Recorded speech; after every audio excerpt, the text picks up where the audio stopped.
You're fasting for Ramadan. It's really a marathon.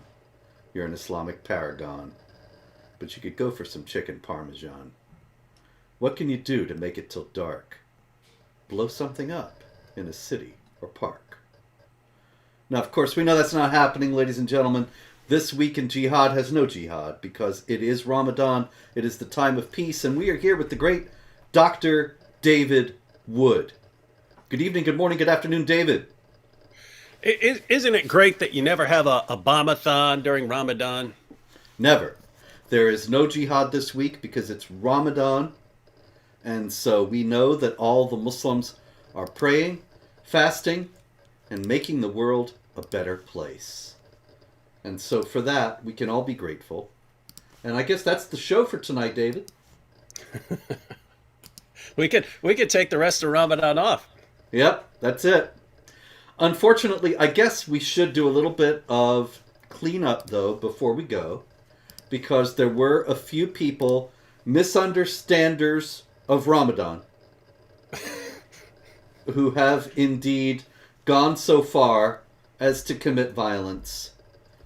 What we have so far in day 6 of Ramadan, according to the excellent thereligionofpeace.com, Ramadan Bombathon, 15 attacks, 50 killed so far this Ramadan. Now we know that that means that there were at least 15 Muslims who somehow did not understand properly that Ramadan is a time for them to put away their swords and reach out in peace to all people of goodwill. In any case, though, this is, after all, this week in Jihad. And so I guess we have a moral duty to take 3, 4, maybe even 5 minutes, David, and go through some of the jihad activity of the past week. So we can start in Nigeria. In Nigeria, there have been actually several attacks in the last few days.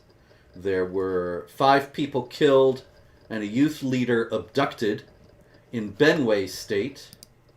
Meanwhile, in Bayelsa State, Islamic jihadis stormed a fishing settlement, a popular fishing area known as Lake Sam. And they murdered a traditional chief there, whose name was Bob Wilson. I find that interesting that you would have a traditional chief named Bob Wilson, but that's what was reported. Chief Bob sounds cool, though. Yeah, I think I'm actually going to take that on. If somebody would appoint me Sarkanzongo or something like that, I could be Chief Bob. Anyway, or you yes? could be your own. You could be your own version of the name. Ready for it? Yes. Bobbert. I don't know. We'll work on that. We'll work on it. In Ondo State, we had jihadis hacking non-Muslims to death with machetes and kidnapping others in a jihad raid. So why they decided to do this during Ramadan is baffling, David. Why on earth would they do that? That's one of life's great mysteries because, as long as we determine what Islam teaches based on the feelings and speculations of Western politicians and journalists, there can't be any connection, right? Indeed, none. Yeah, it's everyone. Isn't that weird, by the way? Like everyone, it's like people have their own mindset of this is what a religion would do. Mm-hmm. If there's something, if there's an especially holy day, they're going to be drawing closer to the God of peace and love, and therefore things are going to get more peaceful and more loving, and that's how things will work. And then they apply that to every other religious system in the world as if all religions teach the same things. It's really interesting. And no amount of reality can snap them out of that. And it's interesting to note as well that the people who do this are often quite anti-Christian in the post-Christian West, and yet their paradigm for what a religion is taken entirely from Christianity. Yep. And that's why they assume that if you're going to be getting closer to Allah, you must be getting more benign and peaceful, because that's what Allah must be all about. That's what religions are all about, isn't it? Yeah, and that's and notice it's I mean you can show them terrorist attack after terrorist attack. You can show them how terrorist attacks spike during Ramadan. You can show them why it happens. You can go to their sources and point these things out. But it's weird that they take it as like some sort of axiom. All religions teach the same thing. It has to be that way, and nothing will ever change my mind about that. And Yep. it's wild stuff. And yet the people who don't get the message persistently are those pesky misunderstanders of Islam and misunderstanders of Ramadan. We had more in Belgium, David, this past week. On Monday evening, the Antwerp Federal Police, they carried out 5 searches in Molenbeek and in other heavily Muslim areas and arrested 8 people foiling a massacre plot.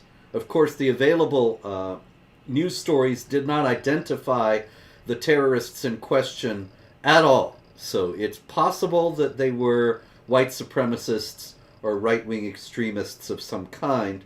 However, Mormons? it's likely, or Mormons, yeah, or Amish. But since you do have them from Molenbeek, Zaventem, areas where there are large concentrations of Muslims, it does appear likely that these were yet more Muslims misunderstanding the true nature of Ramadan.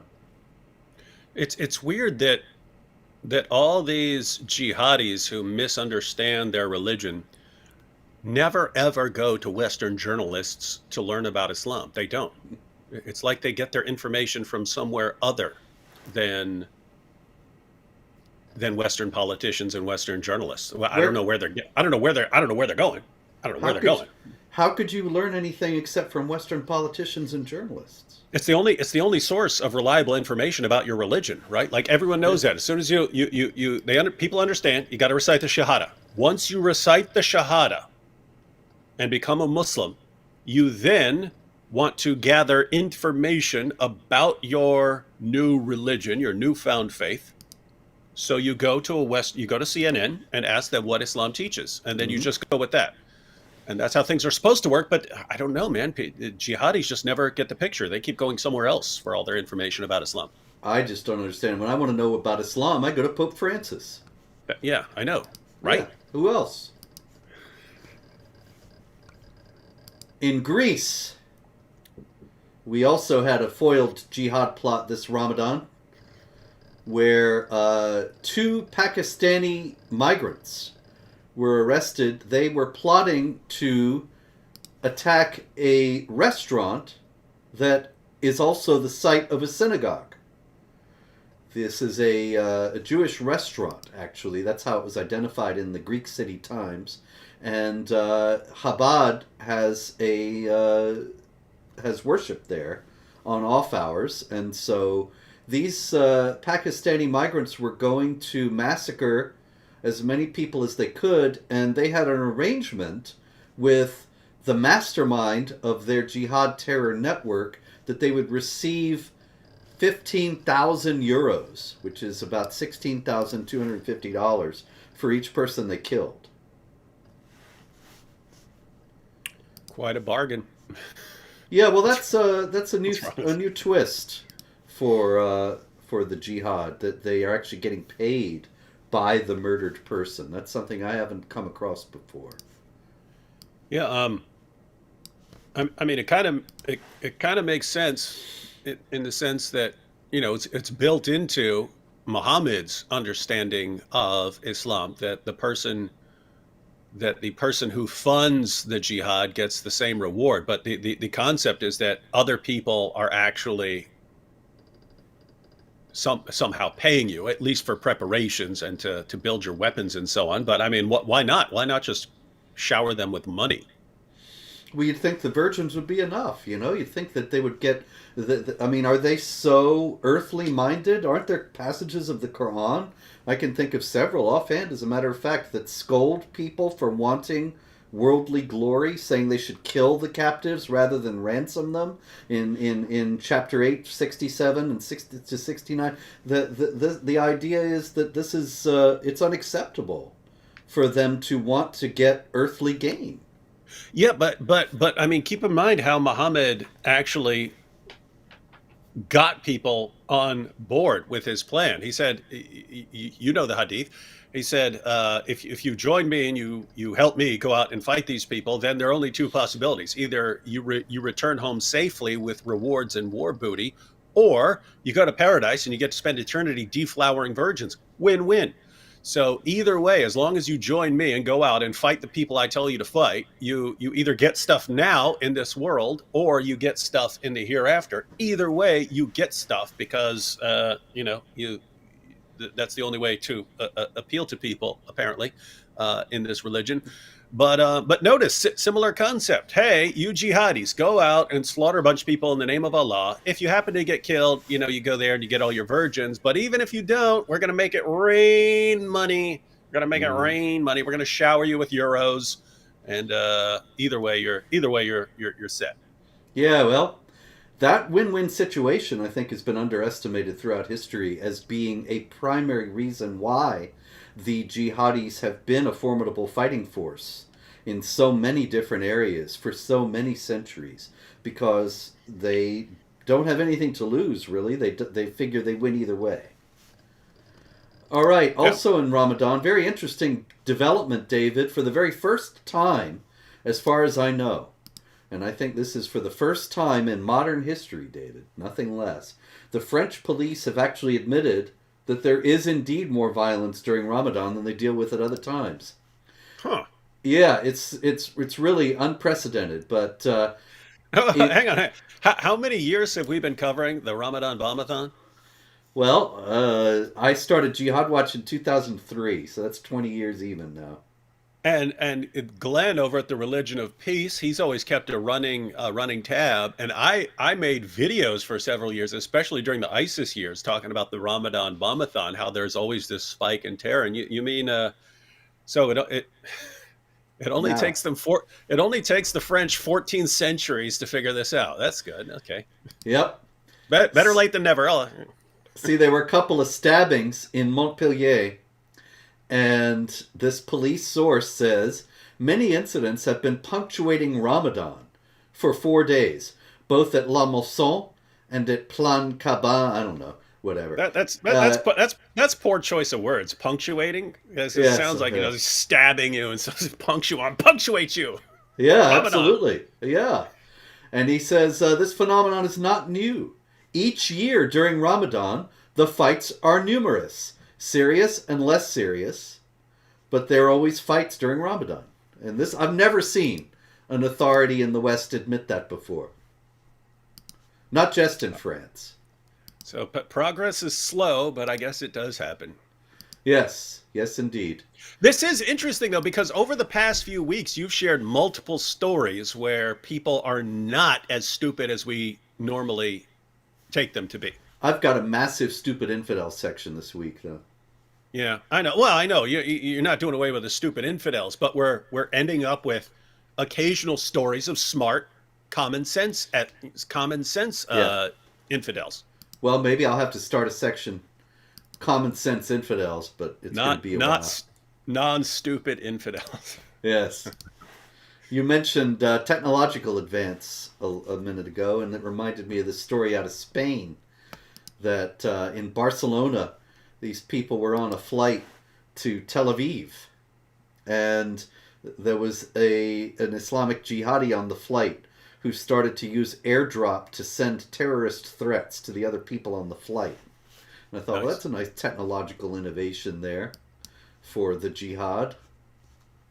That would be pretty scary, though, right? You're sitting here messing around on your phone, and you start getting little messages. I'm on this Yes. flight too. I'm on this flight too.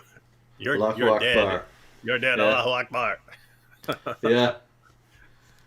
Crazy. What a world. All right. There's a lot more jihad, kinetic jihad, but I think maybe we should dip into the stupid infidels a bit. Hang on. Now, this is interesting. That what would you do in that situation? Someone's dropping you a message. I'd be inclined to like, shut up. Your prophet's fake, right? Yeah. Yeah. Yeah, you about to take down this plane for that child molester you worship? That'd be fun. That'd Oh actually be yeah, interesting. yeah. If he's gonna blow everything up, might as well go out with a blaze of Might glory. as well. Might as well go out with a blaze of mockery. Indeed. Okay. Story out of the UK. Always a rich vein for stupid infidels. The UK. And we have the headline is good enough in itself from the Daily Mail. Asylum seekers say they're bored. The food is bad, and it's like living in jail in the 3 and 4-star hotels where taxpayers are footing their bill. And that was one thing, but I thought that one of the other interesting things about this story was a woman in the area of one of these hotels, and it says, it seems wrong that they're getting a free roof over their head in a nice hotel. You see them walking around with nice iPhones and smart clothes. They're all men. You do not see any women or children. What about that? We've been noticing that for years. That Indeed. you had this after the rise, the Arab Spring and ISIS and all this, and you had thousands of the migrants fleeing these war-torn zones, and Europeans saying, look at all these poor people, we have to take them all in because they can't survive, and it's all like 22 and 24-year-old guys. Yep. It's like these are the guys who are leaving behind their mothers and sisters in this area where there's it's just too unsafe for them. They're leaving their wives and mothers and sisters and daughters and children behind in this war-torn area. And the people who are it's an interesting fact. The people who are best able to survive in a war zone are also the people who are best able to flee. Right? Mm-hmm. You know what I mean? The Yeah. people who are youngest and strongest and fittest and best at climbing over things and so on, and the strongest, most fit, most capable people. Those are the people who are best able to survive there are the people who are best able to leave and leave everyone behind. And boy, do they love doing that. Now, why might they be doing that? What on earth is motivating them to come to the West without their families? Well, I mean, it's weird because anyone else in all of history would look at that as like supreme cowardice, right? It's like, dude, if you if if you're gonna get to my wife and kids, you're gonna have to go through me first. I'm going to have to be a dead body before you get to my wife and kids. But nope, I can always get a new wife and kids over here in the UK. Ali said that when Aisha was accused of adultery and was about to be stoned to death, and Muhammad was all upset because he liked her. And Ali says, what are you so upset about? You can just get another wife. Yep. And so, these guys are coming actually because of chapter 4, verse 100 of the Quran, which is a guarantee of rewards from Allah for emigrating for his sake. And of course, nobody in the West has any awareness that this might be a motivation for at least some of the emigrants. But and Kurt Henneman in the chat said, there's 16 at the borders. He's right about that, right? Yeah. All these 24, all these tens of thousands of 24-year-olds marching across, marching out of the Middle East and into Europe and so on. Suddenly, they're all 16 years old when they get to the border. I'm a kid. I'm just 16. You look like you're 24. It's just because of the tough times back home. It's maybe look older. Now, oops, I seem to have forgotten my ID card as I fled from the war zone, leaving behind my, my wife and mother and my 7 children. I'm 16. I don't have 7 children. Interesting. I see the pictures. It's incredible. I'm sure you've seen them. The guys getting off the boats and in England, and then they go to school and they're in like 3rd grade and they're foot taller than everybody else and a little mustache coming. And they're breaking records in soccer and stuff because they're competing against little kids. Yep. Guys in 3rd grade with a beard. That's funny. Yep. All right. Also, the UK, they're shocked, David, because 68% of the Muslims in England and Wales live in areas with high unemployment. And unemployment is much greater among Muslims in the UK than it is among non Muslims. Now, that's because of Islamophobia and racism, isn't it?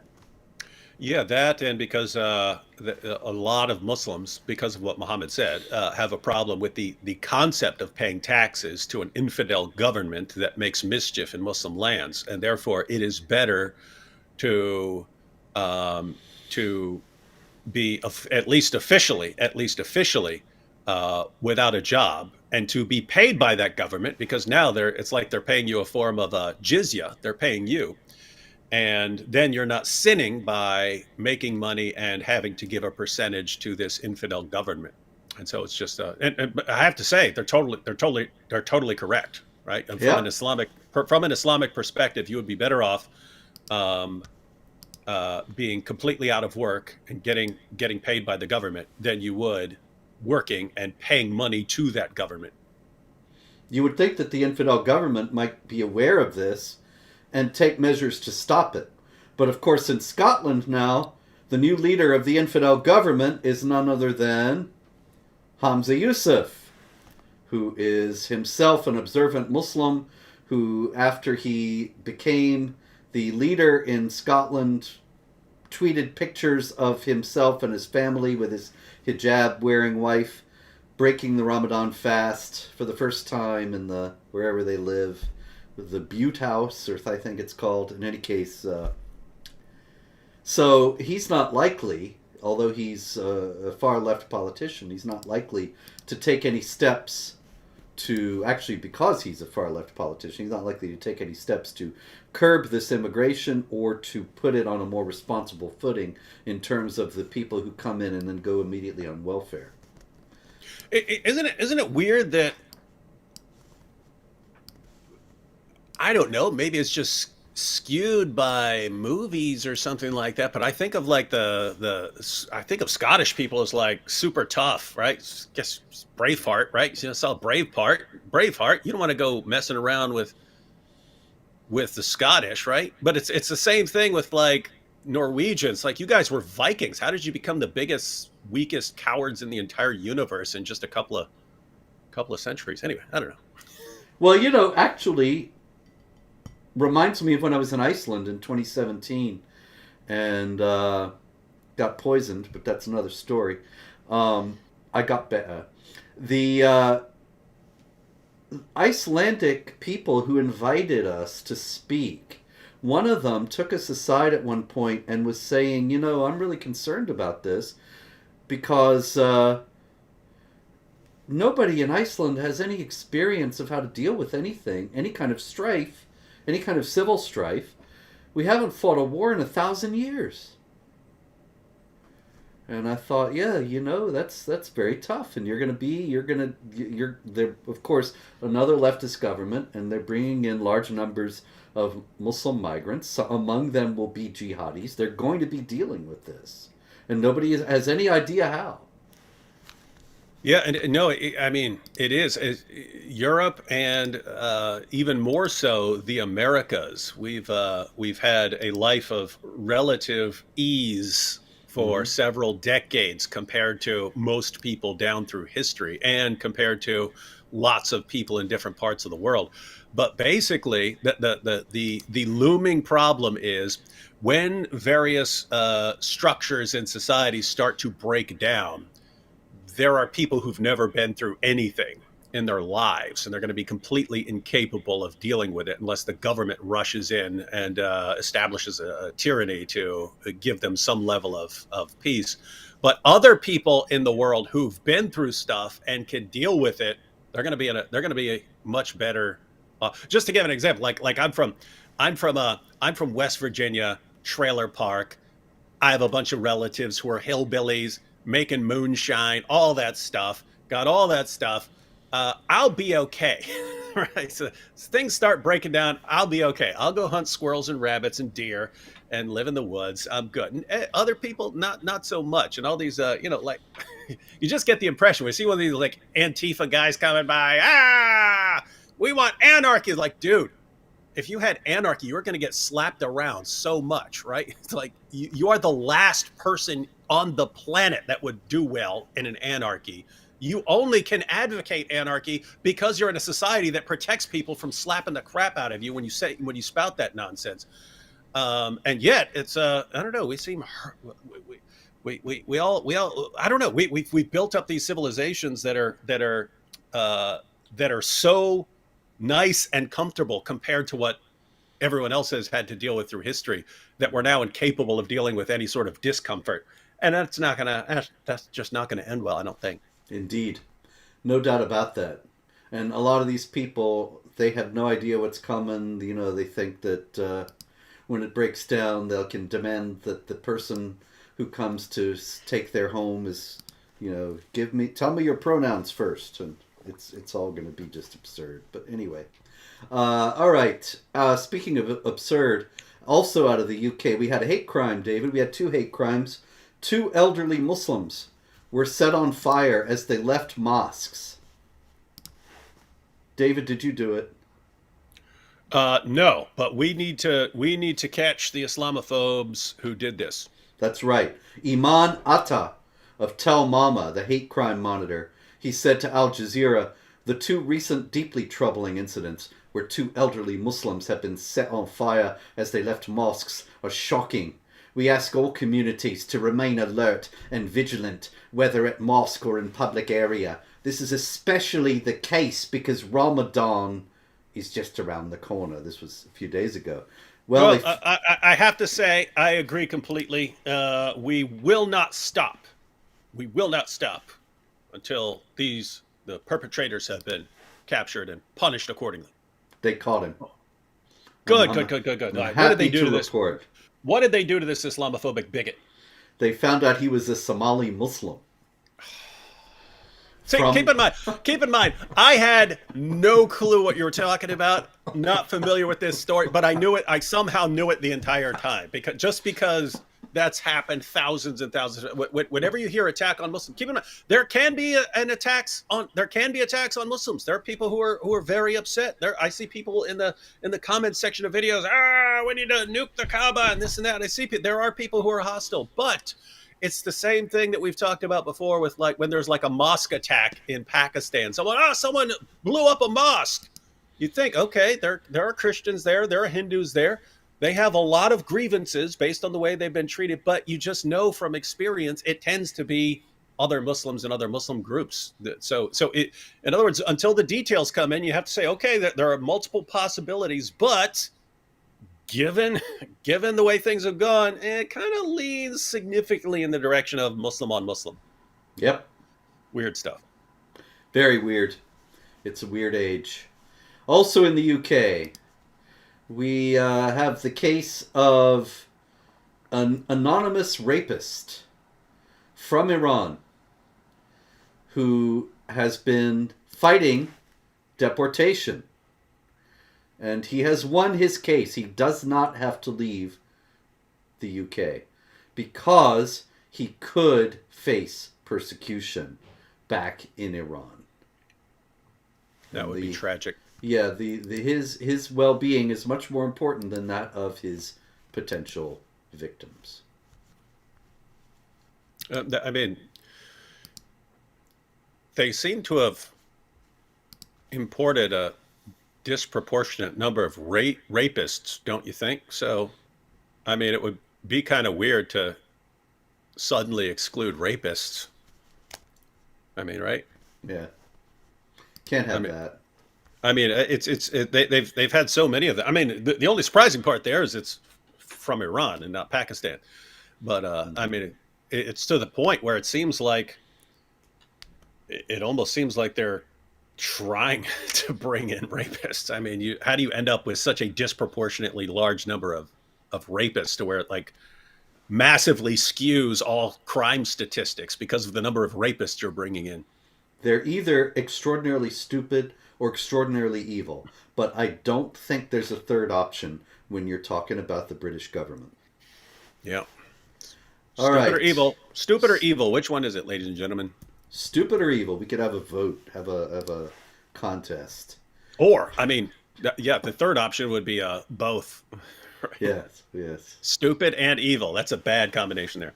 indeed. All right. Over in Italy, there was yet another asylum seeker from Tunisia this time. His name is Mohammed, and he stabbed an Italian soldier. Where did he stab the soldier, David?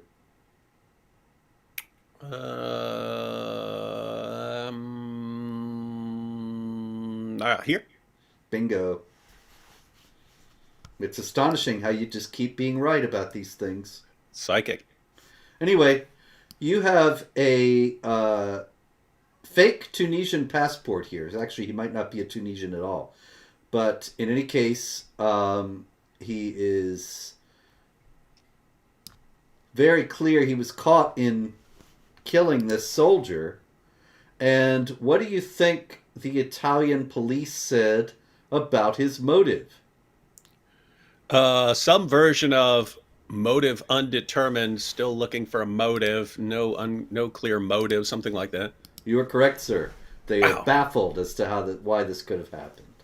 Why on earth would a grateful asylum seeker attack a soldier of the very government that has been so generous to him? It's so counterintuitive. Yeah, and I mean, like, I understand why they would think that way. I just don't understand why they can never modify that in light of reality and in light of evidence, right? Like, if you just sat back and thought you didn't know anything about, especially if you've been bombarded with the idea all your life that Islam is a religion of peace, tolerance, and candy-coated raindrops. If you've been taught that all your life, and just as a weird thought experiment, you think, hey, there are people who are in bad parts of the world, and then we take them into a place where they can live and flourish and so on. So obviously they're going to be happy. I get it. I get believing all of that. It makes sense in your head. What I don't understand is that after thousands and thousands and thousands and thousands and thousands of terrorist attacks, you absolutely refuse to modify your position at all. It's a form of irrationality, right? I mean, it's whatever probability you're assigning to some hypothesis, as evidence comes in that affects that, you're supposed to update your confidence in your hypothesis based on the evidence that's coming in. When you say, here's my hypothesis and no amount of evidence can ever change it, well, that's just weird. It's pretty, I have to say, it's pretty unscientific, Robert. Yes, we live in an age of tremendous superstition masquerading as an age of science. All right. Everything is feelings. It's what do you feel about this? And your feelings, of course, have been trained and conditioned by the media and Hollywood and everything else. But whatever your feelings are, don't let evidence shake you out of that ever for any purpose. Yep. And we're the champions of science somehow. Oh, speaking of never ever getting the message, let's look at this gentleman. This is a young man named Lloyd Gunton. And he looks about 12. He also looks like a Lloyd Gunton. Lloyd Gunton. And he converted to Islam. 17-year-old son of a farmer in Wales. And he got a butcher's knife and a heavy claw hammer. He wrote down on a piece of paper, "I am a soldier of the Islamic State." And Justin Bieber was coming to sing. Does he sing, Justin Bieber? He was coming to sing. Yes. In Not well, but yes. Yes, I expect not. And coming to sing in Cardiff, in Wales.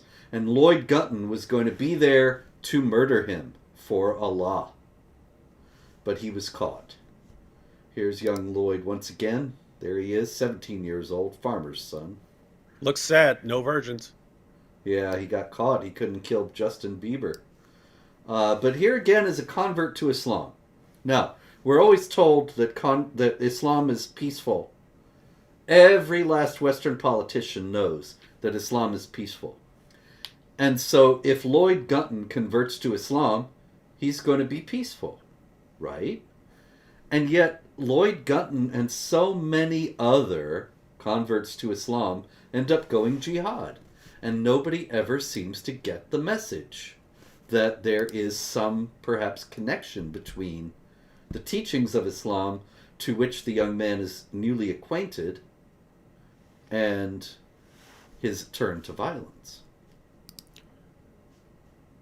It is I guess it goes back to what we were just talking about. You have your idea in your head based on all the nonsense you've absorbed that you've been bombarded with for years, and then I don't know, you've just been trained to not take anything as evidence to the contrary.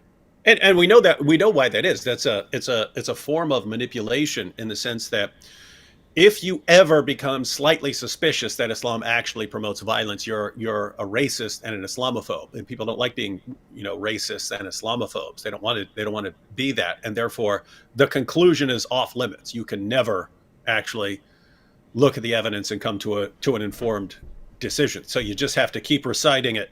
It's a religion of peace. It's a religion of peace. It's a religion of peace, no matter what else happens. And then, okay, but a lot of people are going to die because you're scared of being called an Islamophobe. Yep. And speaking of being scared to be called an Islamophobe, let's go to the Vatican. And we have a message for Ramadan.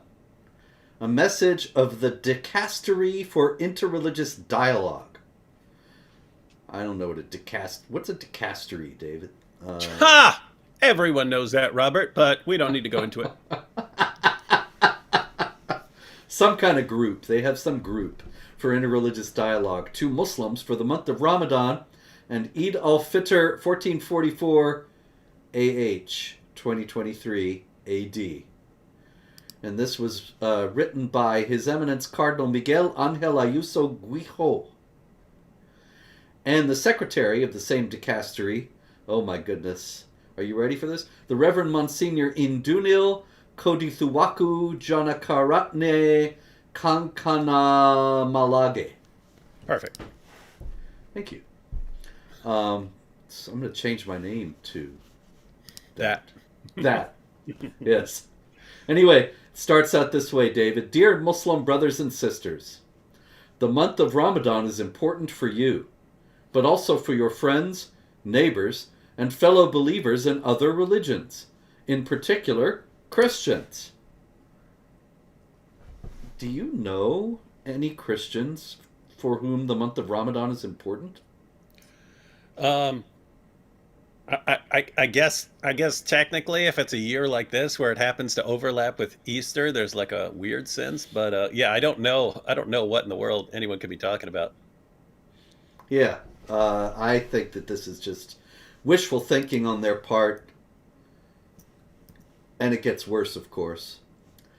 All right, we are aware, dear friends, that peaceful and friendly coexistence faces many challenges and threats: extremism, radicalism, polemics, disputes, and religiously motivated violence.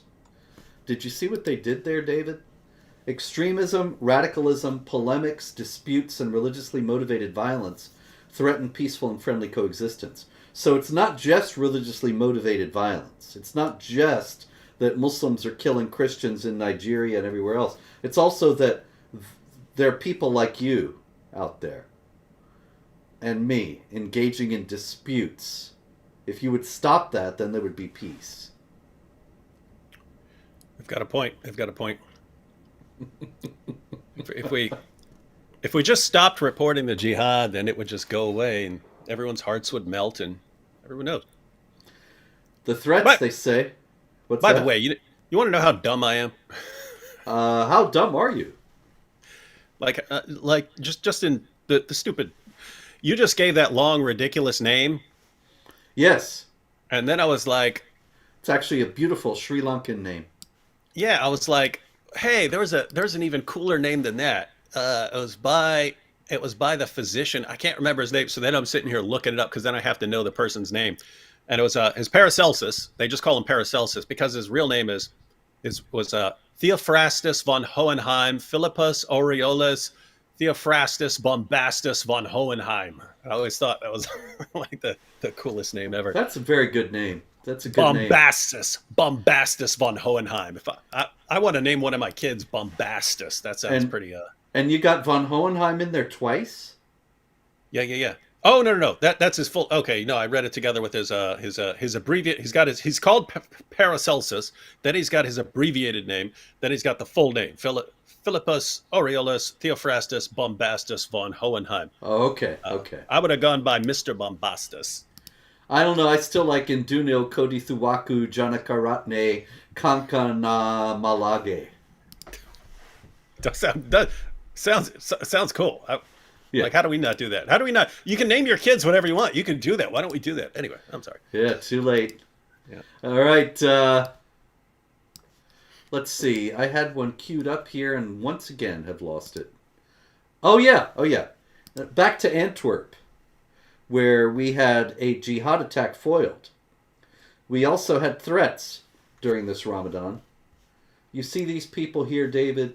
Let me get them up here. Here we go. This individual with the tattoos and multicolored hair in the middle.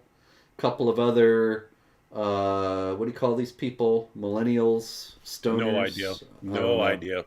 But they Gamers. Yeah, gamers. I don't know. Gen Z. I don't know. Anyway, they are Merhaba, which is a group in Antwerp of self-described LGBTQIA+. I don't even know what all this stand for anymore. It's getting ridiculous. Anyway, they are Muslims of the LGBTQIA+ community. And they were going to hold a queer iftar for Ramadan. A queer iftar. And they were going to have it at a hall in Antwerp. But when the other Muslims found out about it, they were so angry that they inundated these people with death threats, and the venue canceled the queer iftar. Now, I guess nobody saw that coming. Everybody figured, well, it's a religion of peace, right? Yeah, and I mean, isn't that interesting though? Because if some LGBTQ Muslims had been threatened by anyone else in the world, the entire nation would have rallied around them to protect them and make sure that it goes on and make sure that they have the actual army standing outside to protect them. Mm-hmm. But nope, it's Muslims threatening them, so we'll just sweep this whole plan under the rug. I mean, think about it. I mean, you are combining. LGBTQ Muslims. Those are like, under no circumstances can you question or criticize or disagree with anything from either group. If you combine them, that's like the World Series of uncriticizability right there.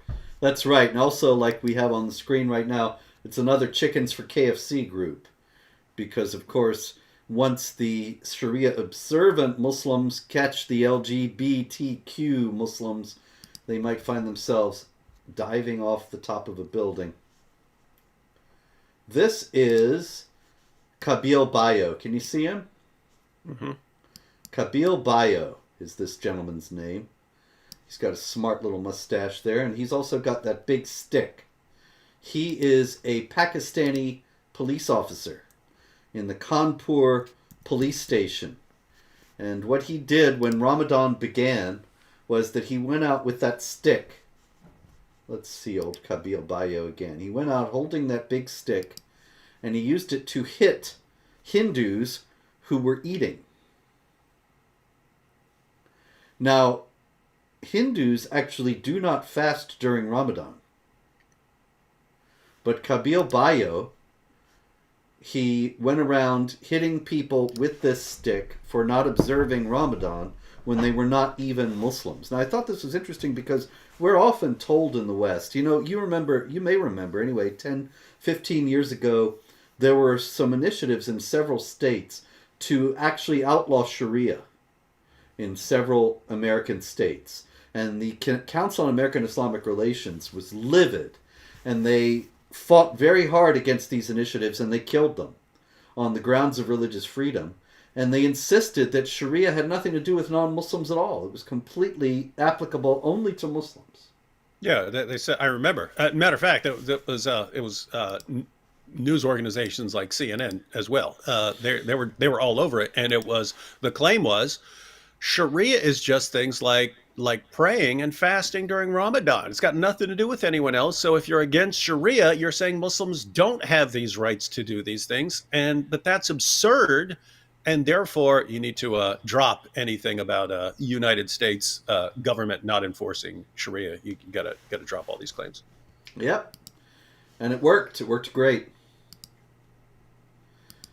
All right, so Syria.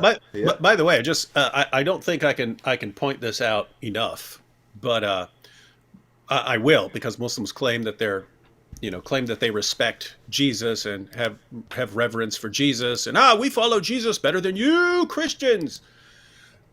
Jesus in Matthew chapter 6 talked about fasting, and he said if you're fasting and you want people to know about it and you're doing it for a show, then that's all the reward you get. So if you really want to fast, don't let anyone know that you're fasting. Do not let anyone know that you're fasting. Let it be between you and God, and you keep that a total secret. Not only do Muslims announce to the entire world that they're fasting, not only is it all public and all for show, they go so far as to say, well, if we're fasting, everyone else has to fast along with us. And it's like, look, you can, at the end of the day, you can do whatever you want with your fast, but my goodness, you could not contradict Jesus any more than you possibly do. Stop pretending that you actually have any respect whatsoever for Jesus. Indeed. Okay, Amazon.com, David. In 2017, there was a book published by my friend, the investigative journalist Leo Hohmann, called Stealth Invasion. And I'll read you a little bit of the description of the book. Stealth Invasion blows the lid off a corrupt, fraudulent program that has been secretly dumping third world refugees, many of them radical, on American cities for 3 decades. Readers will meet the people and groups behind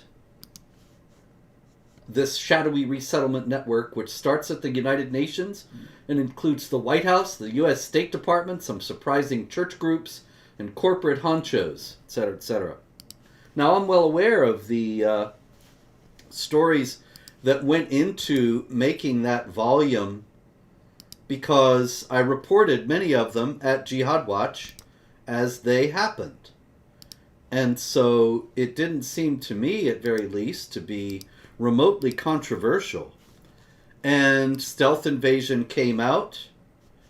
It got some attention from book buyers, and that was it, really. Pretty straightforward story. There is the book, Stealth Invasion by Leo Hohmann.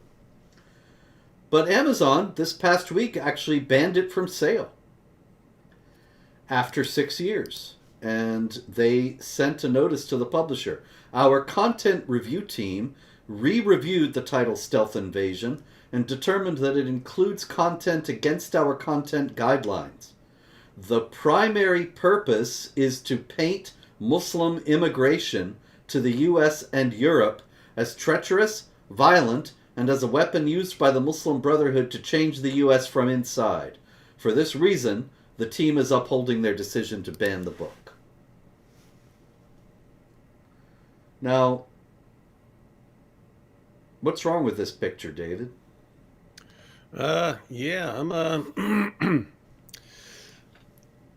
I'm not crazy about the idea that you have companies that become virtual monopolies, and like the only place you can sell anything because it's the only place most people buy, then decides what you're allowed to say and not say. But Yeah, sadly, I think we're going to see more of this because once you find out, hey, if we complain enough, we could get books shut down and so on, and then no one's allowed to disagree with us. I can think of one major group that's going to take advantage of that policy. Yes, indeed, as always. And it's I mean, notice it's the same thing with social media or anyone else. People find out, hey, we can't control the speech directly sometimes by enforcing it through violence or and so on, but we can get the same result by complaining. Notice it's always the same goal in Islam, whether it's extremely peaceful Muslims or jihadis. It's always we are going to control what you say in one way or another. Indeed. That's what it's about, supremacy. The non Muslims have to feel themselves subdued.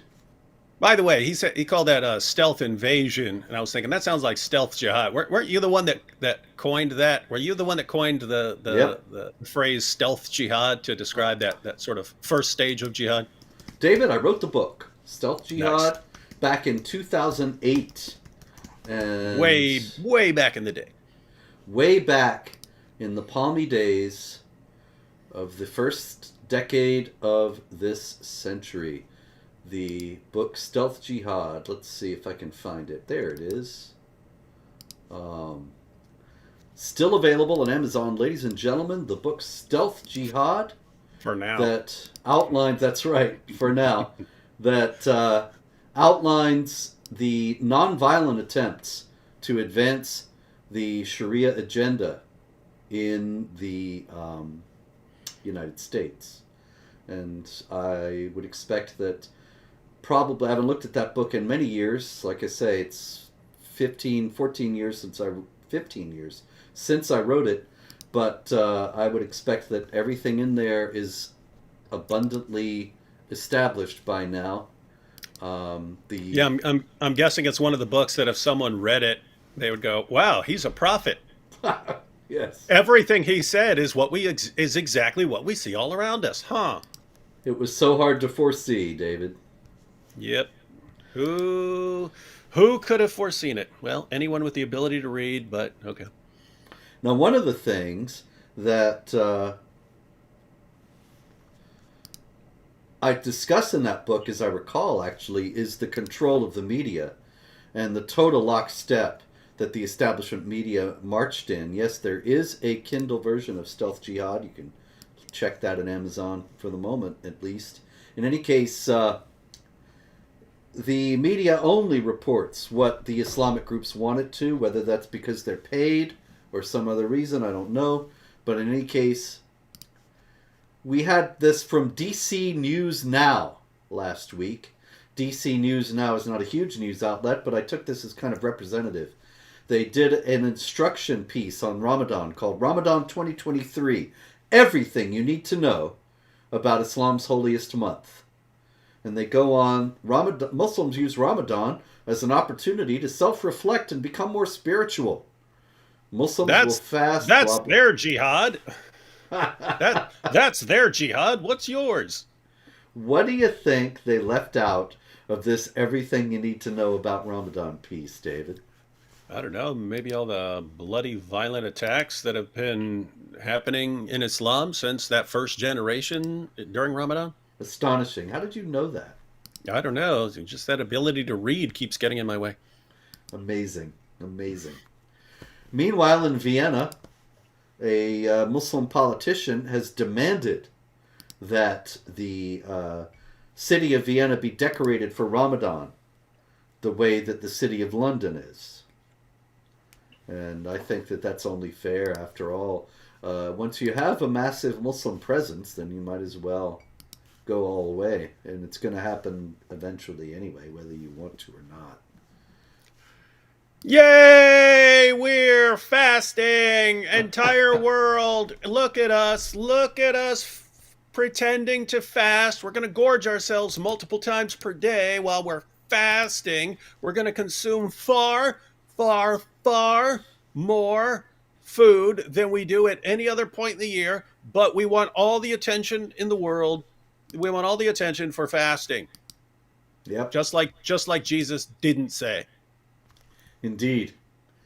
There's another big Islamophobia incident in Canada, David, I'm sorry to say. Hmm.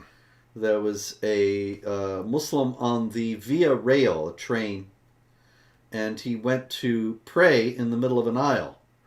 And people were trying to get by, so the conductor told the guy to move. Don't, Oh, don't pray in here. We don't want you praying here. You're bothering other customers, okay? what a Pray bigot. outside next time. Bunch of bigots. Well, yeah, everybody had to stop and not be able to pass through the train while he was praying, right? Mm-hmm. I mean, what These are else?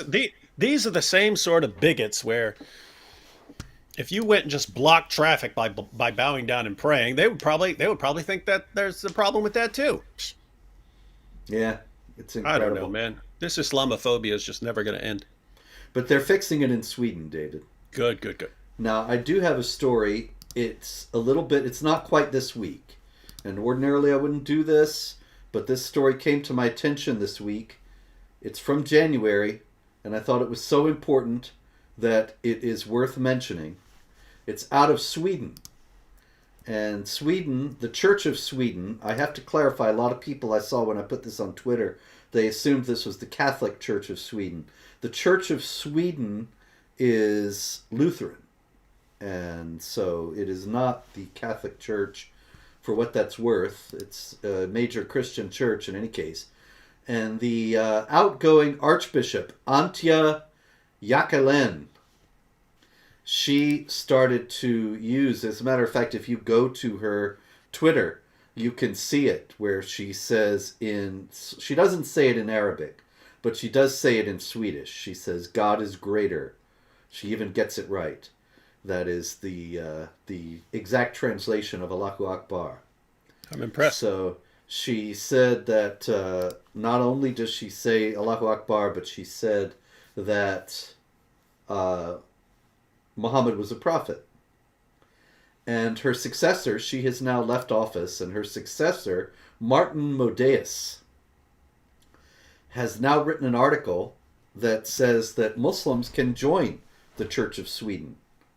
Now, we all knew that Muslims could join the Church of Sweden, but up until Martin Modeus wrote this article, we thought they had to be Christians first.